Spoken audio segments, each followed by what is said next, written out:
Hello, my name is Angel Chasco, and I am the playwright of Worth.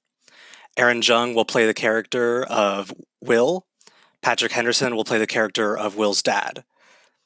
Jannah Aboud will read the stage directions. Worth is a play about a father and a son who are trying to salvage their relationship after years of conflict and limited contact. I hope you enjoy the play. Worth by Angel Chasco. A cross-section of a suburban house, the Brown family home.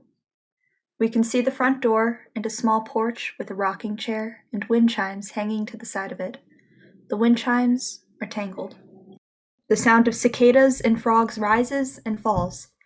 A muggy summer night. Will's dad sits in the rocking chair, smoking a pipe.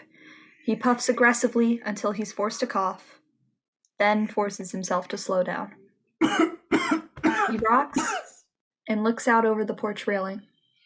Will steps out on the porch, cigarette in one hand and lighter in the other. He doesn't seem to see his dad as he shuffles up to the railing and leans against it, clicking on the lighter. The rocking chair creaks, and Will peeks over his shoulder briefly to see his dad. You know, those things will kill you.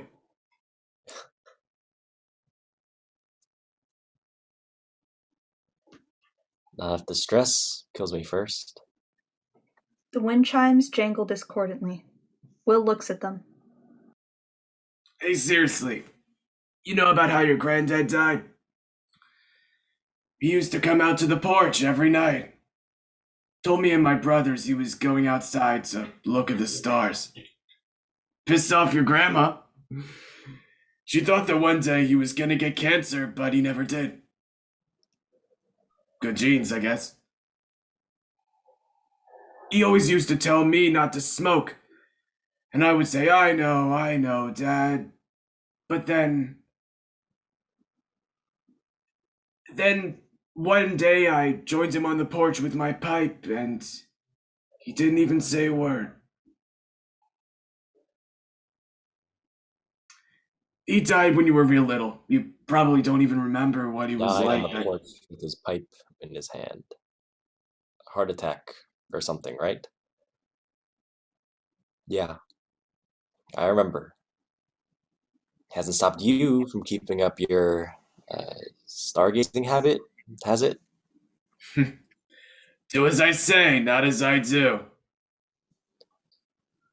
The wind chimes jangle once more.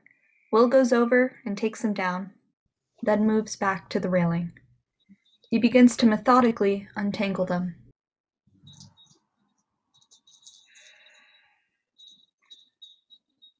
Is your mother... She calmed down? She's fine. Just damn it. Didn't like us yelling. Yeah, well, I didn't like it either.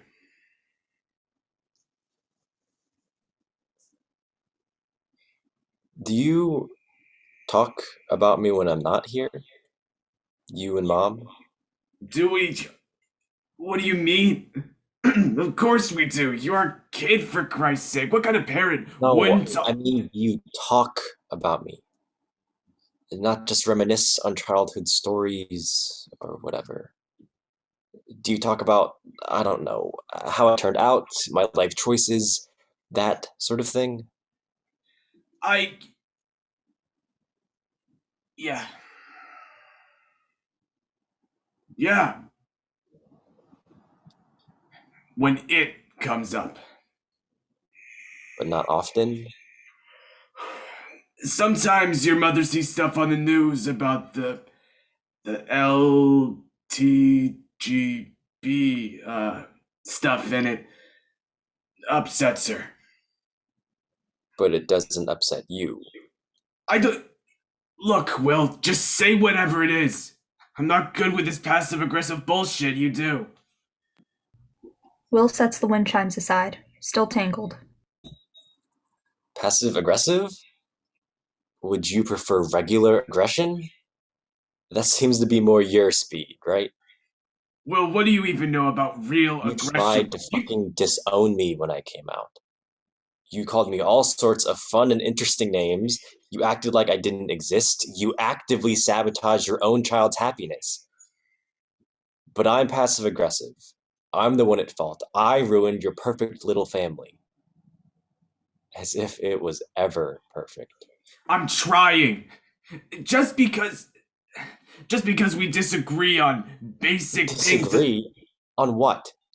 My right to live and not get my teeth kicked in for walking down the street? Look, you and we've always had our disagreements on politics, and I just don't think it makes sense to bring politics into social issues. They're not the same thing, so Do why you would you treat it? seriously believe that social issues and human rights aren't political? Really?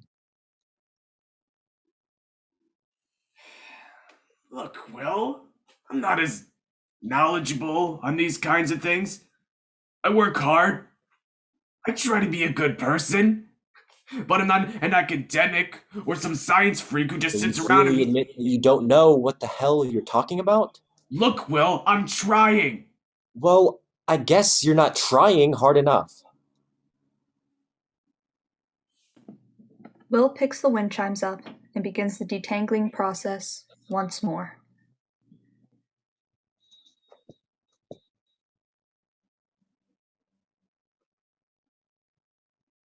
Did you always think I was a bad father? Or only after you decided to? You know, you can just say the word. You're not gonna choke on it, I promise.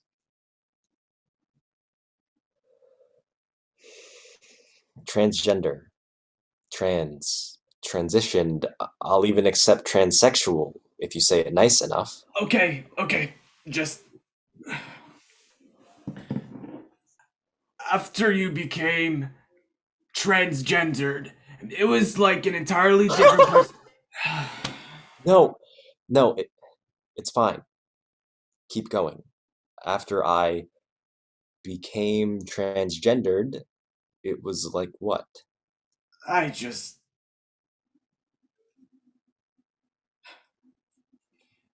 We were so close when you were little, and then. I don't know, it was like you just closed off.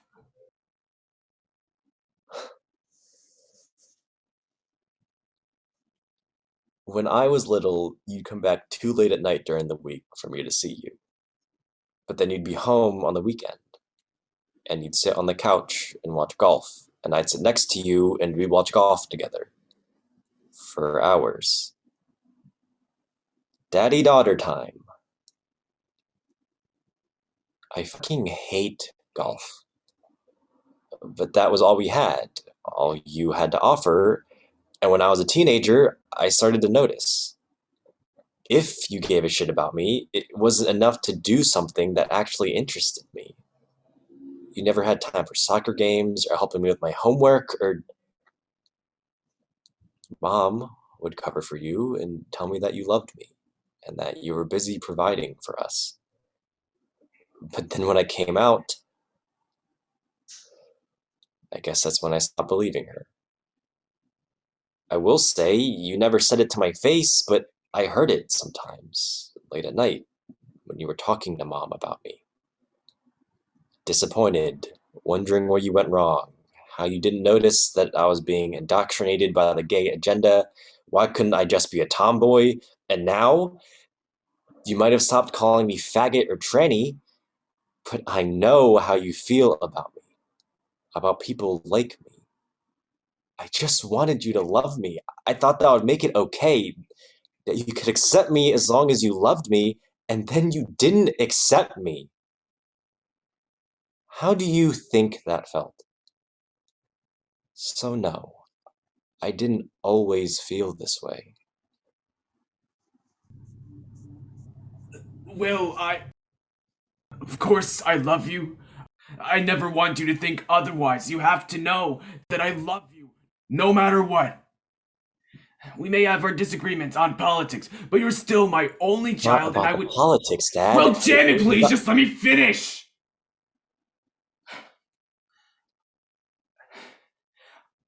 I would put my life on the line for you. You are my son. I will always love you.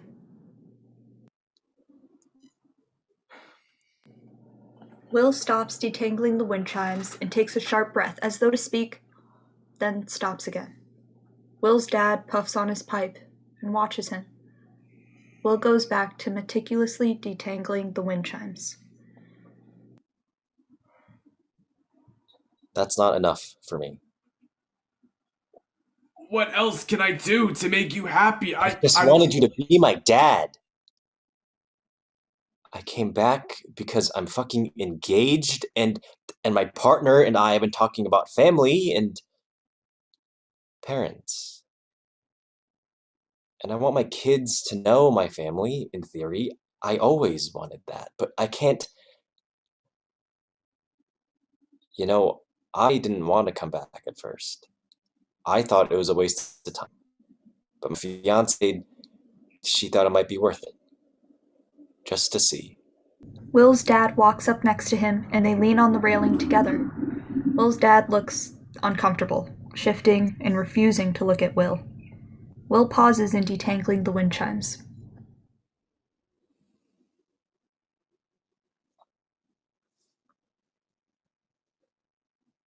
Your grandpa hit me and my brothers, you know. Made me the man I am today. But I didn't. I don't know if you noticed, but we never left you alone with your grandpa. Your mom didn't trust him. And when your mother and I, when we first talked about, having kids and raising a family, we agreed. No hitting, no corporal, whatever. And I stand by that. But sometimes I wonder. It made me more sure of myself, more committed to my actions because I knew the consequences growing up. And you were never a bad kid. I just.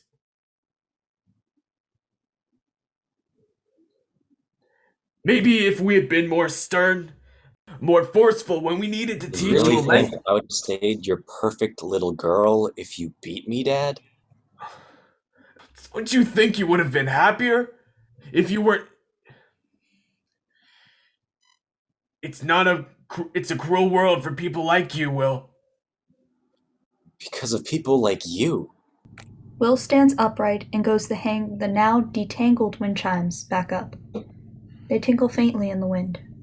Will stares at them.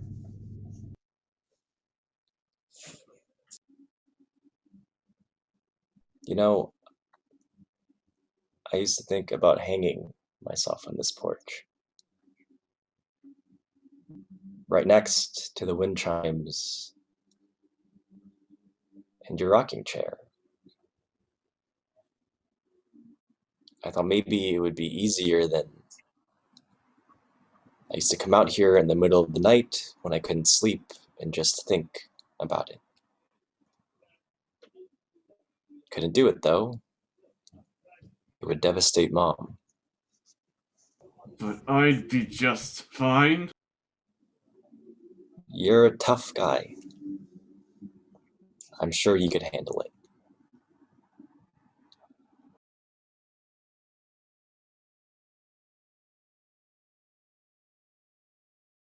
Why did you come here, Will? What do you want from me? It's been years, and now you're back. Why? I came back because I wanted to see my family. I wanted to tell you about my fiance, and because I was hoping, I don't know, that you would be proud of me. That things might be different. I thought it would be worth it to at least check to see if it was still like this. Hope can be a bitch sometimes. Will smiles bitterly, half sneering at his dad. He makes a beeline for the steps off the porch. Will! I don't... You're my daughter, Will. My daughter! This life you live, that you've chosen, I don't understand it. I tried to be a good dad, to guide you down the right path, but you... And now... I want to be proud of you, but I just can't wrap my head around it.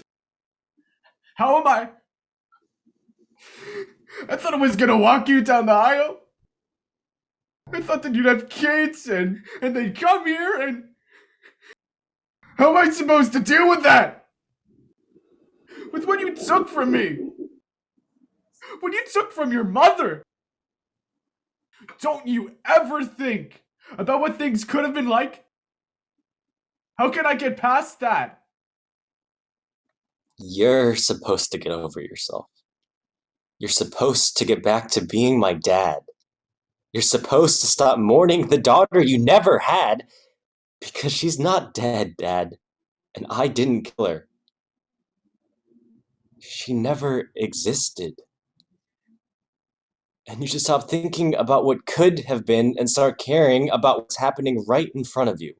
Because, Dad, this is how you lose your son. And we're getting to the point here where I don't think I can do this anymore. So, what's it gonna be, Dad? The words fade, and they stare at each other.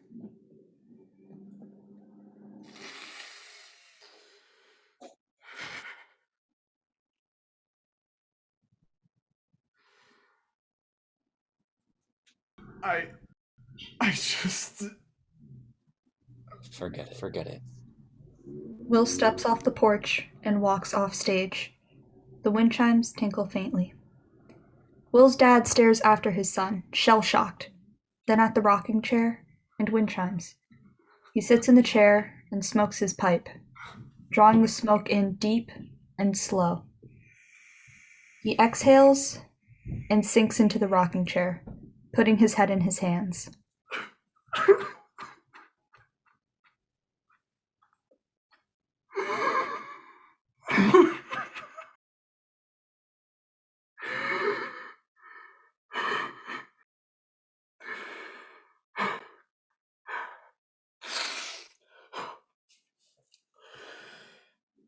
Fade to black.